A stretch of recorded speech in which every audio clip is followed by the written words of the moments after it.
Hi, this is Michael Buffer, and let's get ready for Knockout TV.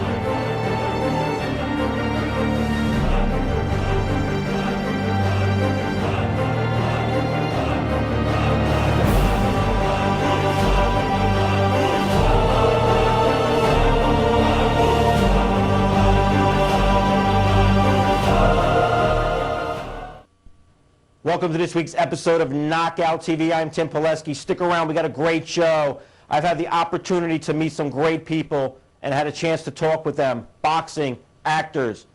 Very, very interesting show tonight. Stick around. You're going to enjoy this one. You're watching Knockout TV. I'm Tim Pileski with Knockout TV. I want to welcome light heavyweight champion Bernard Hopkins. Bernard, pleasure having you on the show. Again, always Knockout TV, man. It's a good title. Thank you. Listen, you're a throwback fighter. Light heavyweight champ, yes. Middleweight champ, former middleweight champ. If you can go back in time, okay, I know you're a fight fan. Is there one fighter out of any time that you would like to fight? How far, dog? My career? Anytime. Marvin Hagler, Sugar Ray Leonard, Sugar Ray Robinson,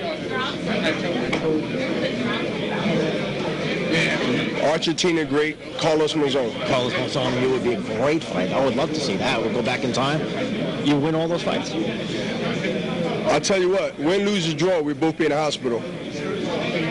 So whether I won those fights or not, but I know one of those fights there would have brought the best out of me. And at the end of the day, win or lose or draw, fighting those legendary fighters I just mentioned, Marvin Hagler, Sugar Ray Leonard, Carlos Monzon, the great Carlos Monzon.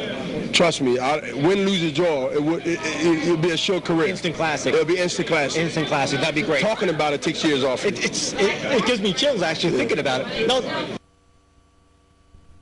Hi, Tim Pileski with Riddick Big Daddy Bo, former world champ, former two-time former heavyweight champ of the world. Currently 43-1. Amazing record, Riddick. I think it's a beautiful record. Now let me ask you something. 43-1. And that one is very questionable. Very questionable. But let me see, do you ponder on that one loss? Do you think about that one loss more than the 43 wins? I don't think so. I mean, there's a lot of guys who have 15 losses and things like that. So I think I'm real fortunate to have one.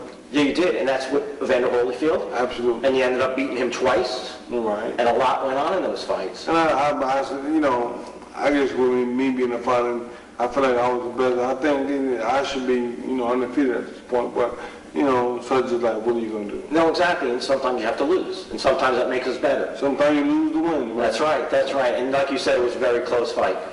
Now, the first thing, I mean, besides having an unbelievable career, you've been involved in some strange events in the ring. I would have to say. Okay. All right, first one, we're going to say Fan Man. The Fan Man. Okay. You were winning that fight? I feel like I was. I think you were. I feel like at the time it came to the ring, it was close. And I think I kind of feel like it was a conspiracy. However, you know, it gave Holyfield 15, 20 minutes to rejuvenate himself and to, you know, get himself back together. So Fan Man was a Holyfield fan? Not that he was a fan, but I just think that the people who were, you know, involved in the fight, they called him into the ring when they realized he was fading or I had upper hand.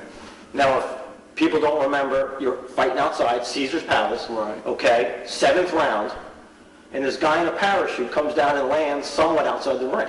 Right. But like I said, I felt like, you know, it was a conspiracy. When have you ever seen everybody with walkie-talkies?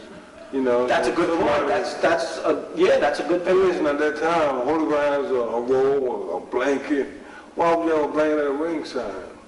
So I'm thinking that, you know, they knew eventually the guy was coming and it would be a long period of time we were going to be in the cold. Why would you have a blanket? Why he had these things not there? That's true. That's true. Things to think about. Okay. Now. Tell Don used to lock you up right on the phone. UPAP, Ali just agreed to fight Wepner. He got back with the date, called him back in a half an hour. They called Cleveland, where Don King was from, and locked up the date in the Cleveland Coliseum, which is in Richfield, Ohio. Nick Belletti's place. Okay. Nick owned it, and that was it. March 24th, 1975? 1975, the Richfield Coliseum. Okay. And they called all the papers, and they had it out. I forget what the story was going to be on the back of the paper, the sports story, but they took it right off, and they put the pictures of us on. Oh, that's great. Back page, front page news, really? Right, right. Okay, let me ask you something. How did you sleep March 23rd, 1975? How was that night for you? You want to know something? I slept okay. Did you? As a matter of fact, I was so sure of winning because I was in such great shape that I went out and I bought my wife a powder blue negligee the day before the fight, and I gave it to her. That's the worst thing you can do. Yeah, but I gave it to her. I said, I want you to wear this tonight to bed. This was my second wife. Okay. With my third wife. Now, I practiced on the first two and got it right. Not a boy. Make a long story short, she said I still didn't get it right. Anyway, I gave it a powder blue. We'll have her on later to tell that one. I gave it a powder blue negligee, and I said, wear it tonight, because tonight you're going to be sleeping with the heavyweight champion of the world. Anyway, I didn't win. I come back to the hotel after the fight. I walked in. She's sitting on the edge of the bed in the bedroom with the powder blue negligee on. She says, am I going to his room, or is you coming to mine? I said, you're very funny. Should I even go there? Impressive career. Now, a lot of people talk about the greatest jab of all time. Did you have the greatest jab of all time? Well, you know, I can't say that because I never said, but my jab was a pretty good jab. I can take you down with a jab. I flicked that jab out there. I can cut you up with it. And I did a lot of guys like that. So, you know, I'm not going to say I had the greatest jab. I had a good jab, a decent jab. But I know I had a jab that was better than Muhammad Ali because I compared my jab with him, and I could beat him to the punch. That's all I can say about that.